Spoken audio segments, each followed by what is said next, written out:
There's one very important thing I need to preface before beginning this video. The Wind Waker is one of those games I hold very close to my heart because of the memories I have with it as a child. This was my very first Zelda game, and one of the first Gamecube games I ever played.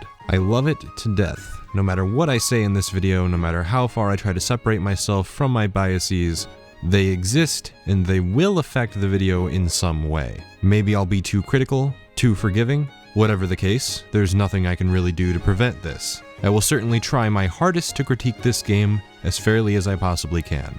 We start, as always, with the remake differences. The biggest change comes with the Swift Sail, which rapidly increases your boat's movement speed, and will change the wind direction depending on where your boat is pointing. This cuts down on the frequent use of the Wind's Requiem that was present in the original version. I like that it's an upgrade and isn't given to you at the start of the game, because it allows for a meaningful feeling of progression for the boat that doesn't exist otherwise. The Triforce chart quest at the end of the game has been tweaked to be more manageable. Instead of having Tingle decipher 8 Triforce charts, 398 rupees each, you can instead find 5 pieces of the Triforce on your own using the Incredible chart. This means you only have to have Tingle decipher 3 of the charts. Paired with the minimum wallet size bumping itself up to 500 instead of 99, it makes the quest much less time-consuming.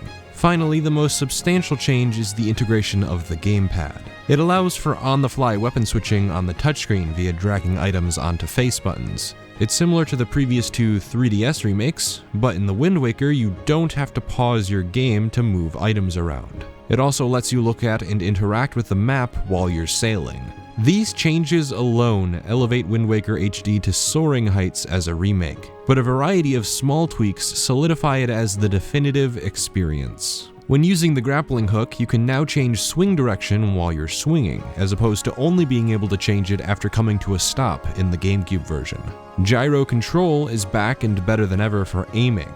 The cutscene for the grappling hook on land and while roping up treasure on the seafloor is much faster. After you play a Wind Waker song once, it won't repeat the song back to you. The effect of the song will simply activate. The Wind Waker itself is now forever bound to the D-pad for instant use. This means you don't have to waste an item slot for the Wind Waker like you did in Ocarina of Time's original version. Similarly, on the boat, the cannon and grappling hook attachments are on the D-pad, so you don't need the bombs or grappling hook equipped to face buttons to use them on the boat. The pictograph can hold up to 12 photos, and you now get the deluxe picto box via completing the quest on Windfall Island without having to bottle a ferry from the Lost Woods. Pictures will also tell you if you captured a correct shot of characters that can be turned into statues at the Forest Haven, significantly reducing the margin for error. Finally, a hero mode has been added where you take double damage and there are no heart drops. You're forced to heal using fairies, potions, and heart piece or heart container pickups. From experience, hero mode is the definitive way to play the Wind Waker. My 100% playthrough was done on normal for the sake of review, but I have done an any percent run through of the game with hero mode and can safely say it's a breath of fresh air after the ease at which I completed the game on normal. It isn't a perfect solution, and I would have preferred the game organically raise its difficulty by virtue of its design, similar to Master Quest. However, I realize this may have been a feat outside of the likely small porting budget. At the very least, hero mode adds challenge. It doesn't really take anything away by existing. All of these changes are more than welcome, and the touch-up to the already timeless graphical style is great, but I feel this is a case where the graphical enhancement is a bit overkill. The bloom effect is excessive, and the character models don't look as solid as they did in the original. The colors look a bit washed out. This is especially evident while you're on the ocean. It frustrates me that the game couldn't have simply been an HD touch-up of the original, because that's all the art style really needed to remain effective. They overdid themselves here and ruined the point of the art style in the first place. If I compare the HD remake to a 1080p widescreen version of the Wind Waker which I can run on Dolphin, graphically I have to say I prefer the original. It's certainly a drawback of the HD remake, but the other changes are too good to pass up. I suppose I should jump right into talking about the art style. Considering the Wind Waker is technically a sequel to Majora's Mask, it makes the art style of the Wind Waker feel even more suspect. Ocarina and Majora were more realistic, and Majora in particular used this to craft an even darker atmosphere. The Wind Waker is one of the most feel-good games I've ever played in terms of its aesthetic. Everything is bright and colorful, character models are wacky and chibi-esque, they make strange noises, Link is so fucking expressive. That's what I really love about it. The enemy models are similarly cartoony, and I think it lends an air of uniqueness to each combat encounter. The music accentuates this feeling. It's always upbeat and adventurous. Even the darker themes still feel a bit cartoony, especially the combat theme.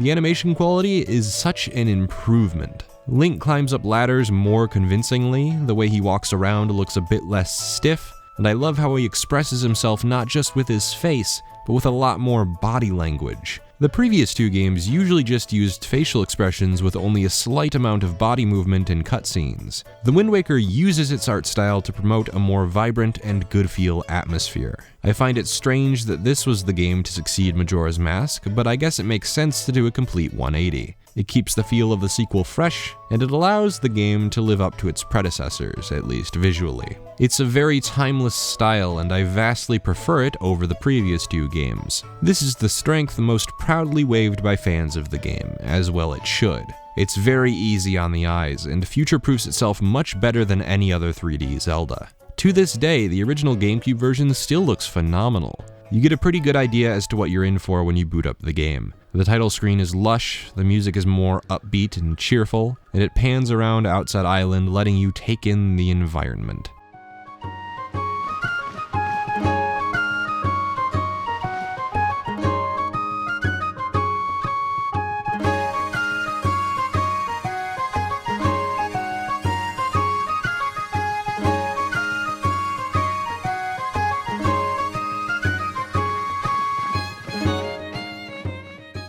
Title screens for the 3D Zelda games have been very effective at setting the tone for the experience. Ocarina of Time sets up the game as a grand adventure across Hyrule, as you watch Link ride around Hyrule Field on Epona's back with a somber, light piano piece playing in the background.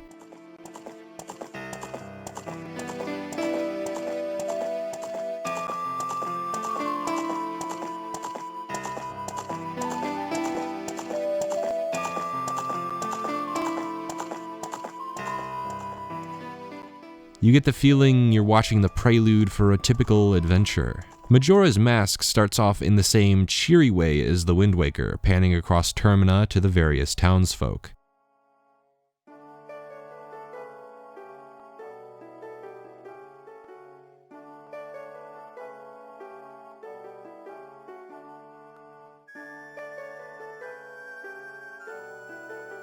Nothing seems suspect until the title screen pans to Skull Kid and the moon. Then the music abruptly shifts in tone to something much darker, and that juxtaposition is how you know something is horribly wrong.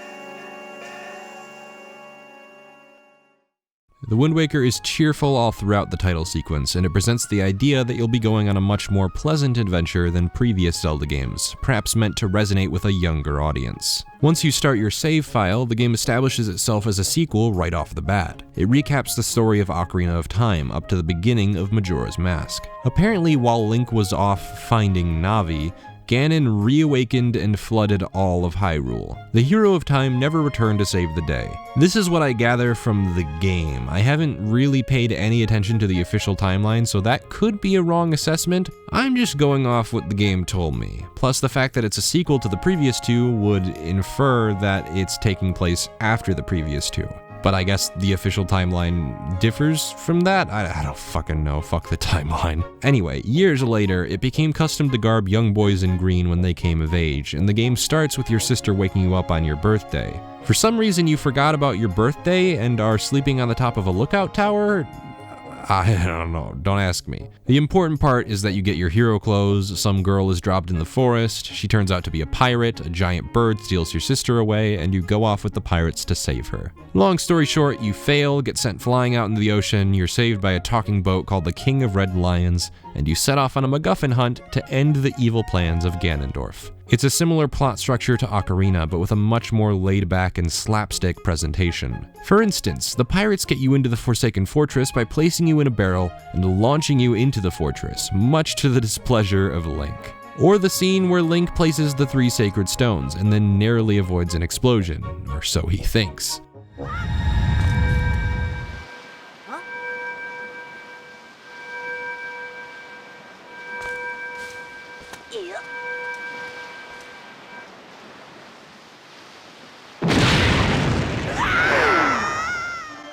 This never ceases to get a chuckle out of me. What I love most about the story is that it knows when to be serious. When Medli and Makar are learning of their ancestry and coming to terms with their positions as sages, they have time to think about what's to come. Medli in particular is shown worrying about the future of Komali, who she's been entrusted to guide. Or when at the end of the game, Ganondorf is given some actual character development where he explains there was much misfortune and death in the desert where he lived, and he was jealous of the good fortune present in Hyrule. This is why he wants the Triforce so badly. And when he loses Hyrule after the King of Red Lions floods it, he snaps and attempts to kill Link and Zelda to prevent them from living out the future the King of Red Lions wished for them. I think for this reason, The Wind Waker has the best story so far. Plot-wise, it's by the numbers, but there are so many memorable characters and a lot of the cutscenes are so silly that it adds brevity to an otherwise serious story without forgoing the serious aspects that were ever present in Ocarina of Time. Sure, it never purports to be as dark as its predecessors, but I think I prefer the tone and structure of the storytelling in The Wind Waker over its predecessors precisely because it manages to balance its light and dark tones superbly well. As for Majora, I don't find the story itself to be the most compelling part of that game. It's mostly the darker atmosphere and side characters, so I have no qualms in saying The Wind Waker has a fantastic story presentation, especially for the younger demographic which it's so clearly aimed at. And once again, there are themes that can be enjoyed by anyone, especially with the King of Red Lions, who has to let go of his old generation and embrace the new, different generation. Whereas Ganondorf represents the part of that old generation that can't let go of the past and won't allow the new generation to take hold. If I had one criticism of the story, it's the handling of Tetra. She starts off the game as a playful pirate captain who takes zero shits. I like how sassy she is and the way she passive-aggressively interacts with Link. If she was consistent with this character, she might be my favorite incarnation of Zelda. The issue pops up near the halfway point of the game, where it's revealed that she was Zelda all along, and for some reason she accepts this without any complaints, and remains that way until she becomes Tetra again at the end of the game. It's hard for me to swallow that Tetra wouldn't reject her ancestry, and it's clear by the end of the game it was wrong for the King of Red Lions to hold her to steadfast tradition. Overall, though, it's a succinct Zelda story that never oversteps its boundaries. It respects what should be the more important part of the game, which we'll dig into right now: sailing. This is what you'll see on the front of the box art, this is what the promotional material is all about, this is what's pronounced no matter where you are: the Great Sea. It's a vast 7x7 tile grid of ocean. Apparently it's 7,000 by 7,000, but there are no units of measurement, so I'll just assume meters? That's what they use in Japan, right? Look, I'm not an expert at this stuff, and it doesn't really matter. What does matter is that the Great Sea is pretty damn big. The kicker is that most of that size is the ocean. Each square tile has one island in it, with a few barrels, submarines, or lookout platforms to fill extra space. You'll be sailing a lot, and this presents the core conceit of the game, which is to encourage exploration at every turn. You can talk to fish in the ocean by giving them bait, and they can fill in parts of your sea chart to show you where the island is and give you a bit of information about the tile you're in. Additionally, when you open a sea chart, you can find a huge glowing pillar where the treasure is located, and when you dig up that treasure, there's a red circle mark to indicate you found a treasure. These two aspects encourage you to chart the Great Sea for everything it may hold. The pure satisfaction of that activity can't be understated. It's simple pleasure, but I enjoy looking at my sea chart and seeing everything filled in. It calls back to the original in a profound way, and it also makes me feel like a pirate. Your map is practically empty when you begin. You have no idea what each tile holds. You're required to explore the Great Sea thoroughly to find out. That's not enough though. You can't just play the entire game talking to fish and digging up treasure and call it a satisfying experience on its own. The islands and rewards matter just as much, if not more, than charting the Great Sea. It's here where the Wind Waker begins to betray its own thesis. There are quite a few islands that are very interesting.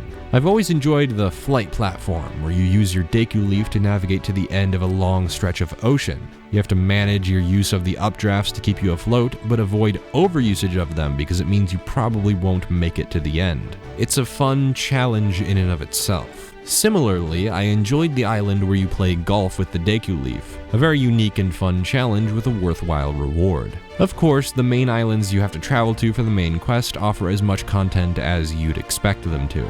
I particularly like the lava and ice islands you have to freeze and melt with your fire and ice arrows. They have mini dungeons in them that unlock the power bracelets and iron boots. This is the better side of the Great Sea, and it's what kept me going. However, there's a much darker side to the Great Sea and optional content in general. There are a plethora of islands that shamelessly repeat content. The most glaring issue are with the various reefs. They exist so you can bomb the ships and cannons, spawn a treasure chest, and then walk all the way around the reef for a good spot to use the Deku Leaf to glide over to the treasure chest. And you repeat this activity a total of 6 times. This means there are 6 titles that net you a treasure chest by doing the exact same thing. Similarly, there are several submarines with the same inside layout, just with different enemies to defeat. I mean, for fuck's sake, even the ghost ship uses the same room layout as the submarines. It's really disappointing.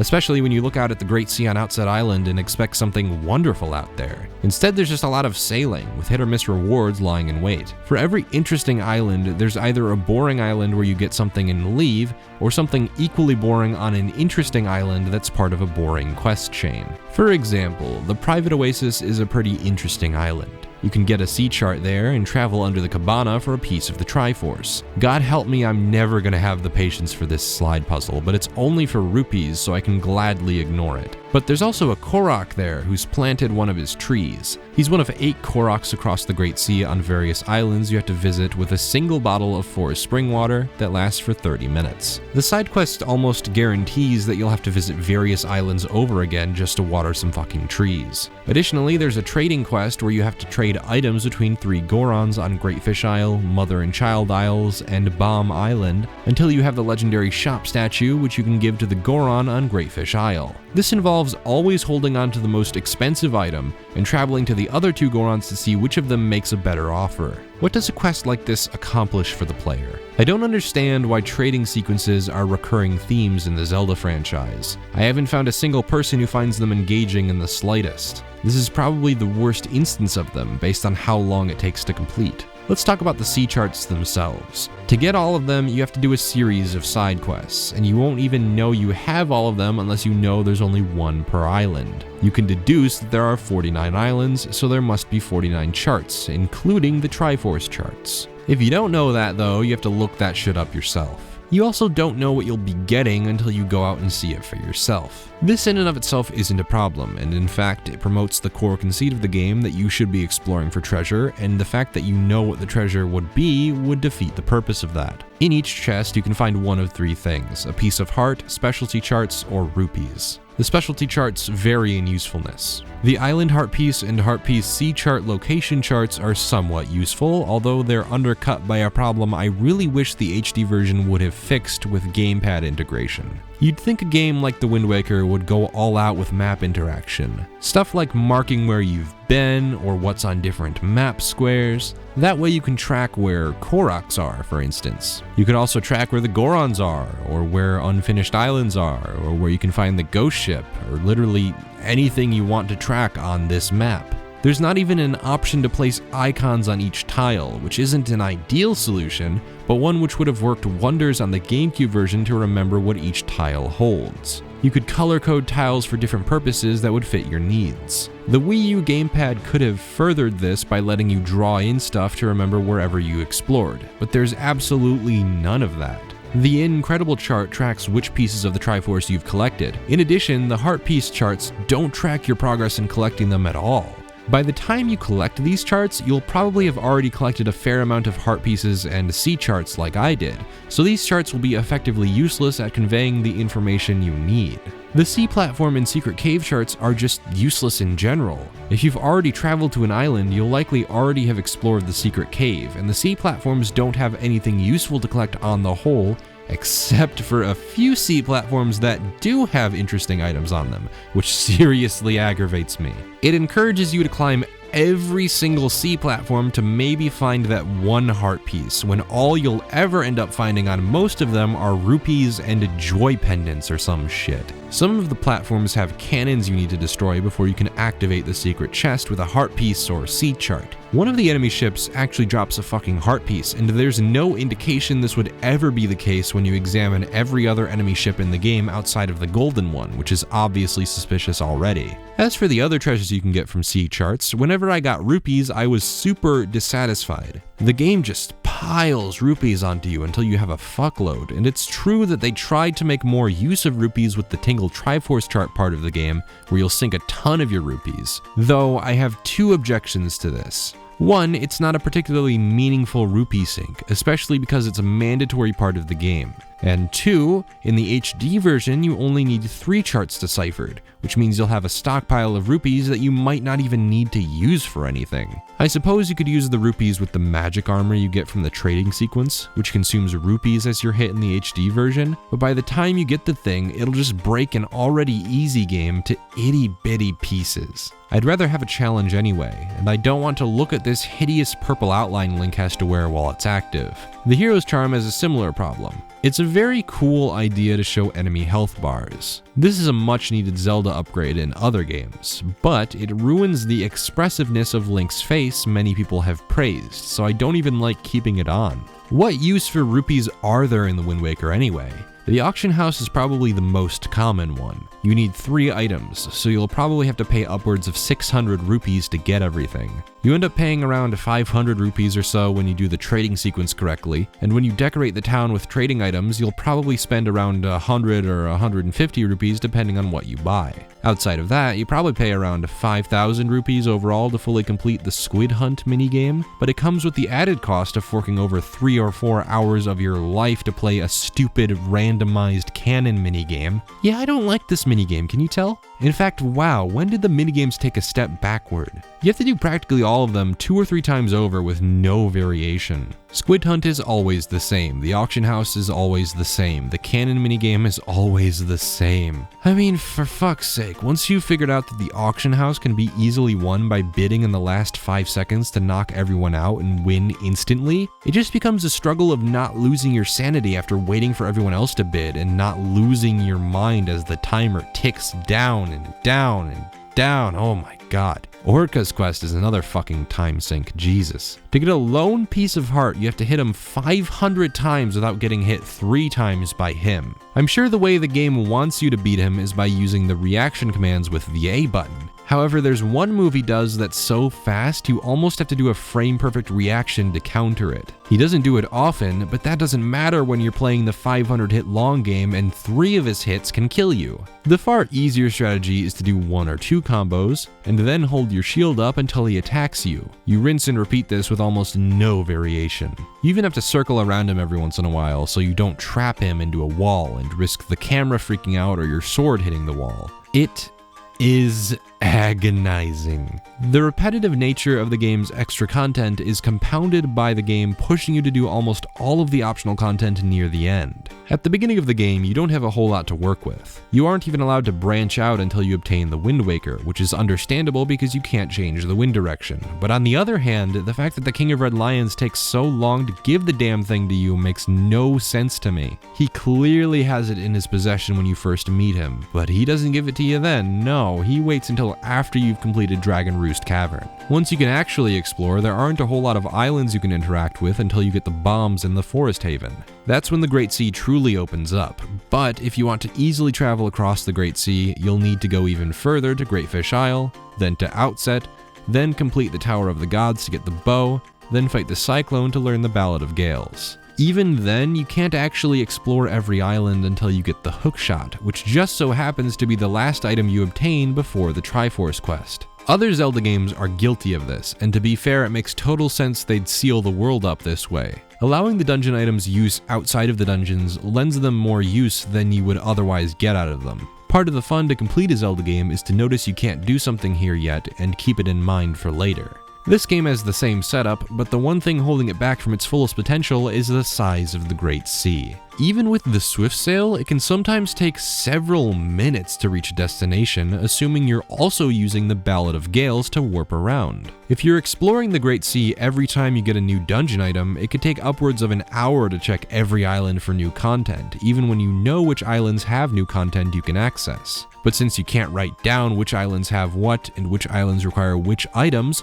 you're kinda shit out of luck there. You just gotta go off of what your brain remembers about this 49 tile map. This is why I mentioned a map feature earlier. I mean, just imagine what you could do if you had a map feature like this on the gamepad. You could write something in the square like, inaccessible treasure chest, maybe I need a hookshot or something. Or maybe switch in ground, Link won't push it down, so I need the iron boots. I feel like if I could keep track of this huge, expansive world, I'd enjoy it a lot more. Part of the charm of the original Zelda wasn't its huge map. On the contrary, the map wasn't actually very big. It was much easier to memorize the layout of the map, and travel wasn't too cumbersome because getting from one end of the map to the other didn't take too long. The reason it felt so large is because the way that you explore different rooms is very labyrinthian. There aren't 4 entrances and 4 exits to each map square. Some only have 1 entrance, some only have 1 exit, and puzzles like in the Lost Woods where you have to find the correct path forward makes the world feel a lot larger than it actually is. The truth is, the larger the overworld grows, the harder it is to maintain a high level of interest in the player to keep exploring your huge world. If your map is packing size, it needs to be packing content. Unfortunately, the Wind Waker's sailing is largely a method by which the game wastes your time. Again, even with the fast sail, it takes far too long to get where I need to go because the islands are spread so far apart. I should mention that I initially found the sailing to be a very novel concept. I mentioned how good the game looks, and this extends to the Great Sea. Watching your boat rocket across the waves, bobbing up and down, parting the water as it tears through it all, and the ever-memorable music of the Great Sea playing in the background, it's relaxing, I have to admit that. Nothing stays perfect forever though, and this is definitely the case with the sailing. After maybe the halfway point of the game, when you'd really start to get into the exploration, sailing starts to get really boring. There isn't a whole lot to do while you're sailing, outside of the occasional rupee to collect on a barrel. The enemies at sea barely pose any threat. You can jump over the sharks with ease, the peahats are pretty easy to avoid, the enemy ships shoot so slowly you can just blaze past them. I feel the Great Sea sections wouldn't feel as repetitive if there were more options for combat or navigation. The only means of boat combat you have is with your cannon. If you want, you can pull out your bow with Link to damage enemies, but he can't damage other ships. These are the only means to fight at sea.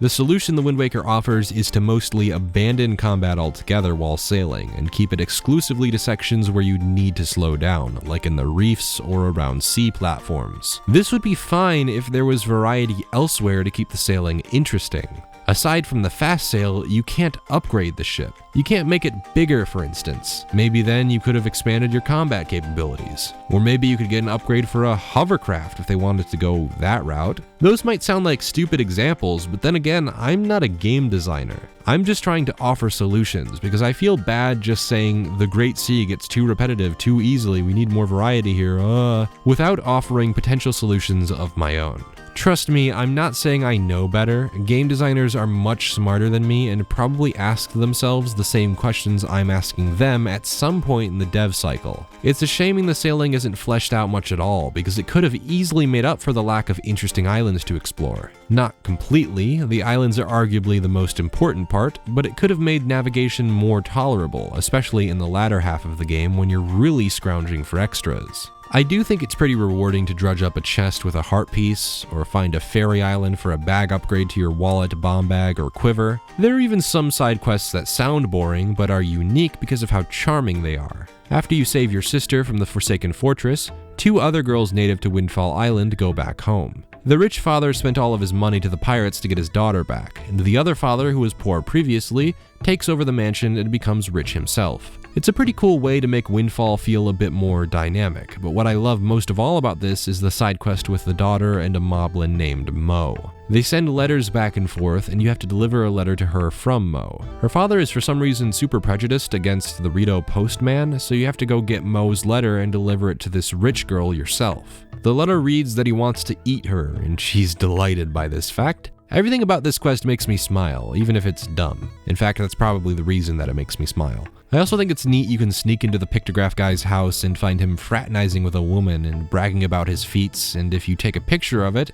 you can show it to two middle-aged women who thrive on gossip. There's also a quest with the previously rich girl who is now poor. If you follow her around the island, you find her trying to sneak into a safe and steal money, but because of your intervention, she decides to work for her living instead. None of this is mind-blowing, and most of it is exclusive to Windfall Island, but it lends a sense of charm to the quests that you don't get in most other areas of the game. The Savage Labyrinth is one of the stronger side quests. It focuses entirely on combat, which is a good time for me to get into how the combat works. While it isn't a huge step up from its predecessors, it is a step in the right direction. Combos mostly work the same. The big differences come in the more fluid animations and the addition of reaction commands. Fighting the Darknuts will prove difficult because they have armor protecting every layer of their body. You can take it off by hitting the straps on their back, and to remove their head armor, you have to wait until a reaction command pops up, hit the A button, and do a front flip sword attack to remove their helmets. The reaction commands are mostly used exclusively for Darknuts, but you sometimes use them against other enemies, like the mini-boss in the Forbidden Woods, and the fight with Ganondorf at the end of the game to deliver the climactic final blow.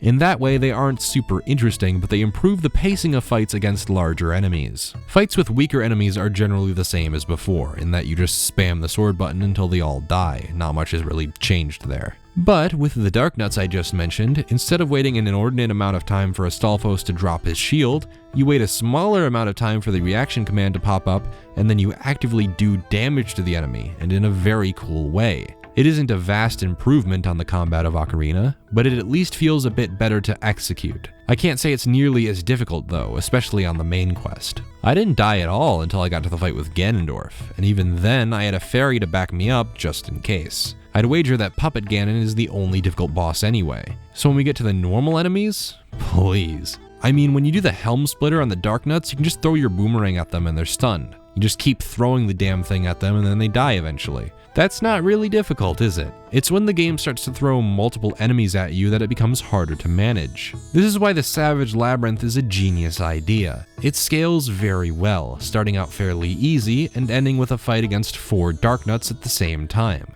Yeah, I know what you're thinking. Here we go again. Dark Souls 2 difficulty philosophy all over again, but I think it works better in the case of the Wind Waker. It's obviously not the ideal solution. The ideal solution would be to make each individual encounter more difficult, instead of plastering a bunch of easy encounters to overwhelm you. But it is worth noting that it creates a more difficult combat scenario than most others in 3D Zelda, and for that, at the very least, I can praise the game. Because the alternative just doesn't do it for me. Unfortunately, it isn't just the combat that's easy. Almost every dungeon is a cakewalk with the exception of the Wind Temple, which I'll discuss shortly. This might sound harsh, but the Wind Waker has the worst selection of dungeons compared to Majora's Mask and Ocarina of Time. Imagine the Shadow Temple is almost every dungeon in the Wind Waker. That's basically what you're in for here. It's an inverse of Majora's Mask in that regard, which had brilliant dungeons that brought back memories of the Water Temple. I don't really consider Forsaken Fortress to be the first dungeon, but it is worth noting that it's a fairly okay way to introduce you to some aspects of finding your way around a dungeon. It mirrors the Gerudo sections of the previous 2 games, and there's nothing all that offensive about it. Dragon Roost Cavern is the first official dungeon of the game, and it's not where I started to worry. Most first dungeons are fairly straightforward, and this one is no different. You start off looking for the way forward, but you can't use any of the doors or pathways except for one door across the bridge. So you travel there and follow the path. You throw some water onto the lava to create a platform, break some wood, find a small key, keep moving forward until you find yourself right back at the beginning again where there was previously a locked door. This is now your only new way forward, so you unlock the door and progress on the outside until you make it back inside, solve an easy block puzzle, get another small key, make it outside, unlock the locked door. Eventually on this linear path you get the grappling hook, and after you get it, you have a new path you can use to immediately find yourself back on the right path, and it allows you to see a line of grappling hook bars you couldn't use before to make your way to the big key. Getting the big key is the only time you ever are required to backtrack to even think about where you're going other than forward. Again, fairly typical of first dungeons in Zelda games, so I let it slide. But this problem, well, it isn't exclusive to Dragon Roost Cavern, not by any means. The Forbidden Woods follows the exact same formula. Go from room to room solving relatively easy puzzles, go the only path you can possibly go at any given moment until you make it to the end of the dungeon. I never got lost, and maybe that's because I know the game so well at this point, but looking at the layout of each dungeon, I highly doubt it would be very difficult for any Zelda fan to make their way through a Wind Waker dungeon with relatively little thought. The Tower of the Gods comes the closest to a complex dungeon, but only in its first section when you're on the King of Red Lions. When you enter, you have multiple options. You don't know where to go right away. Eventually, you figure out what you're supposed to do by exploring each room, which is a lot more compelling than being strung along a shiny path that only goes in a straight line. Unfortunately, the Tower of the Gods feels a bit like a funnel. It starts out pretty wide and narrows in the further you look. Once you get past the boat section, the dungeon is so linear it hurts. The real kick in the teeth is that paired with the similar dungeon layout as the previous two, it also has an opportunity where it could have let you tackle 3 challenges in any order you wanted, but forces you to tackle them in order for no conceivable reason. The choice wouldn't have made the dungeon any harder, but it would have given the dungeon the variety it sorely lacks. The game restricts another choice with the final 2 dungeons, the Wind and Earth Temples. It shows 2 objective markers on the map for both of them at the same time, implying that you can tackle them both at the same time. Indeed, you can even obtain the necessary items and songs to tackle the dungeons whenever you want. So you're just short of starting the Wind Temple, but you have no idea how to open it. Makar isn't where he should be, and if you're a first-time player, you won't have any idea where to go in the first place. The musical note indications that normally appear when Makar is in the waterfall are absent, so you'll likely find Medley first, and then complete the Earth Temple. The puzzling thing about all this is that even though you can fulfill every single fucking prerequisite for the Wind Temple, Makar will never appear until you beat the Earth Temple. Even though there are 2 objective markers on the map at the same time, and this game is supposed to celebrate non-linearity. If you're gonna do something like that, don't fucking lead me on. I don't understand why this couldn't have been the case, especially when in Ocarina of Time you could do several dungeons out of order if you wanted to. As I said, the Wind Temple is the only good dungeon on display. Although it isn't necessarily as complex as the Water Temple or the Great Bay Temple, I do think it's a pretty satisfying dungeon to navigate.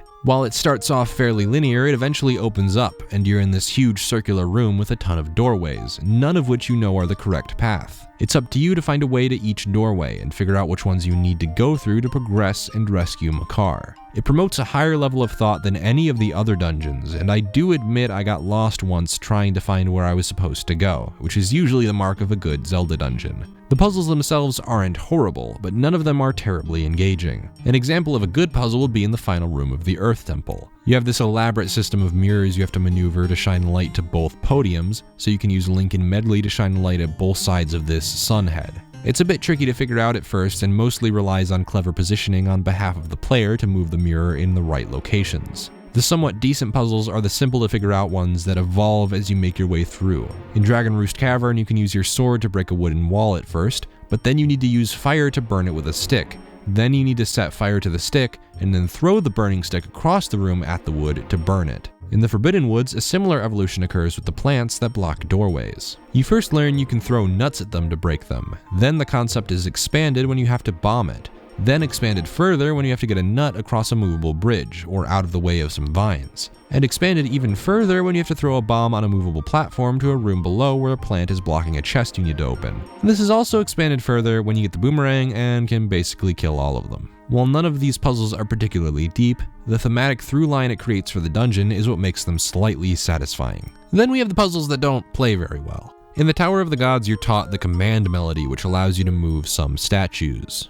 There's never a point when doing this that promotes a higher level of thinking other than moving from point A to B more than once, because you need to get both this statue and Link over a pit. The solution is almost always to have Link stand on a switch and use the command melody, and once he's done, just get off the switch and get over himself the same way he got over before. Even when you have partners to control, it's almost never more interesting than make partner do this than have Link follow up in some way. It's honestly not all bad. There are some decent puzzles, and a lot of them actually revolve around a lot more platforming than you would expect. But none of them are amazing enough that they make up for the incredibly simple navigation of dungeons, and the boss fights only compound their repetitive nature. The first boss, as you've come to expect at this point, is a total pushover. The way you beat him is by grappling to Valu's tail, waiting for the boss to get the stone off his head, then immediately using Valu's tail again, rinse repeat until you fight the actual boss by targeting his eye, grappling it toward you, and hitting it with your sword. It's mind-blowing how little thought actually goes into this encounter.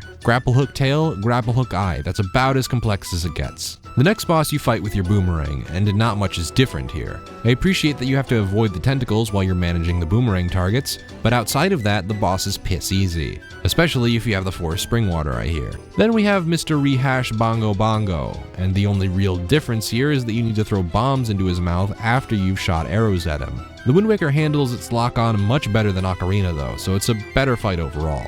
The game now takes priority to lock on rather than recenter the camera, so there are really no more issues with it outside of targeting the wrong target, which is just an inherent problem when there are too many enemies on screen at once. I can't conceive a fix for that. The most interesting boss outside of the final one is the Demon Bird under the control of Ganondorf. He's not too hard, but I like the section in the beginning where you have to escape the rising water because it adds some much needed tension. I just wish it was actually a difficult portion. When you actually get to the fight though, it's a lot of waiting around to smash his beak with the skull hammer. The big Poe is practically nothing, just hit him with light, throw him at a pillar of spikes, hit the tiny ghosts, and repeat the same pattern. The fight tries to feel more dynamic by letting some of the pillars of light disappear, but you almost always have enough time to stun the boss so you can throw him. Mulgara has a kick-ass boss theme, but not much else. You just sorta hookshot him and wait for him to fly around and hookshot him again. The mini Mulgara enemies complicate matters a little bit, but they're mostly just to serve as an annoyance to keep the fight going on longer. Look, I really don't want to have to keep saying that 3D Zelda boss fights suck, but most of them do. They're almost always reliant on easy pattern recognition and a bunch of waiting around, and I'm not a big fan of that. Puppet Ganon is a good example of a Zelda boss done right because of one unique aspect. The boss requires good timing. In every phase of the boss, you have to time your arrow shot correctly to land on Puppet Ganon's tail. In his final form, this is pretty damn difficult. He shoots around the room in circles, and it's really hard to gauge where he's gonna end up next. Timing my shot with the bow is more engaging than any other 3D Zelda boss combined. Plus, there are some unique elements to the fight, like having to look down at the water reflection to figure out where the spider form will land so you can get behind him and shoot him. The actual Ganondorf fight has an amazing backdrop of water rushing down from the sky at the top of a tower. It's really beautiful. And the two blades Ganondorf uses titillates my sword-loving soul. But in terms of being a difficult boss, you tell me. You just sort of wait around for Zelda to shoot light arrows at him so that you can hit him. You end up having to reflect one of them off your shield and then do a reaction command to finish him off. Not the best of ways to end off the game, but it's a bit better than the finale of Ocarina. Ganondorf gets some development, the scenery is so much cooler, Puppet Ganon is actually hard, and while the final form of Ganondorf isn't that hard, neither really was Monster Ganon from Ocarina, or Mr. Energy Tennis for that matter. Plus, the music for the final fight is epic, and I love the tension buildup when you're slowly ascending the tower with your grappling hook in pure silence. That said, the boss rush thing before you fight him isn't very interesting. It seems like it's going for the same thing Majora's Mask and Ocarina were, but those two were actually challenging and didn't make you fight horrible bosses over again. Look, I know I sound extremely negative, but there's no other way I can look at it all and just ignore how it's a blatant step down from its predecessors. I do prefer Ocarina of Time over the Wind Waker, and that might shock a lot of people, but I think I've figured out the best way to explain why this isn't a good 3D Zelda sequel. Some of you might be shocked to know that I still love the Wind Waker with all of my heart. How could I? I just put it on blast for the last hour. I don't know how long this video is going to be, I'm just scripting it. My point? I played it when I was a kid as my first Zelda game. I happen to believe the Wind Waker is the best Zelda to start with if you're somehow unfamiliar with the games. It's easier, more kid-friendly, the presentation in general is gorgeous, and for the newcomer to Zelda, it's a fairly straightforward journey to the end of the game. There's nothing super cryptic like feeding a fish to Jabu Jabu or something. It's just a straight, pure 3D Zelda. The dungeons are easy, but for a newcomer to Zelda, they would probably prove a challenge. The reason why this game resonated so much with my younger self was because it was so simple and easy to get into. This may be the most accessible 3D Zelda ever made. I think it serves that purpose well, but it is a sequel to Ocarina and Majora. Think about my disappointment like this. Ocarina did a much better job with its linear progression in terms of having much better dungeon design, and probably even did a little better handling its optional content. While Majora completely outdoes the Wind Waker in terms of having such a large amount of meaningful extra content that can be completed on any schedule you desire and at any point with relative ease. Majora is the better non-linear Zelda, and Ocarina of Time is the better linear Zelda. The strength at which the Wind Waker excels does not surpass its predecessors in the way it really needed to. It's easy on the eyes, has the best soundtrack thus far, the best story, all of that is fine. It's the actual game that ends up suffering the most. Many of its shortcomings are admittedly relative shortcomings, but that's to be expected of a sequel. It had so much promise. It tried much harder to be a Zelda game about exploring a wide open area like the original, but it couldn't quite find that foothold to make it worthwhile or anything less than repetitive. Everything tangentially related to the Great Sea is severely underdeveloped. See what I did there? Seems like I'm on a roll today. Guess I'll just see myself out. Alright, I'm done. I'm sorry for that. None of you deserved that. Anyway, serious conclusion time. There are highlights to the Wind Waker. I would by no means say it's a bad or even average game. It's a good game. It's a decent Zelda game, but it's a step in the wrong direction as a sequel. What the Wind Waker proves more than anything is that even though a non-linear philosophy seems tailor-made for Zelda on paper, the execution of that philosophy is what ultimately matters most. In that sense, the Wind Waker is incredibly half-baked. Next, we're tackling Twilight Princess, yet another tonal shift, and the first Zelda game to debut on two consoles, the Gamecube and the Wii. That doesn't matter too much to us though, because we'll be looking at the HD remake for the Wii U, much like the Wind Waker. Join me then, if you will. In regards to the video at hand, I hope you agree with me, but if you don't, feel free to leave a comment below. I have a feeling a lot of you will disagree with me about this one. I'm always willing to have a discussion about anything. All you have to do is ask. If you liked the video, feel free to give it a thumbs up, and if you didn't like it, feel free to give it a thumbs down.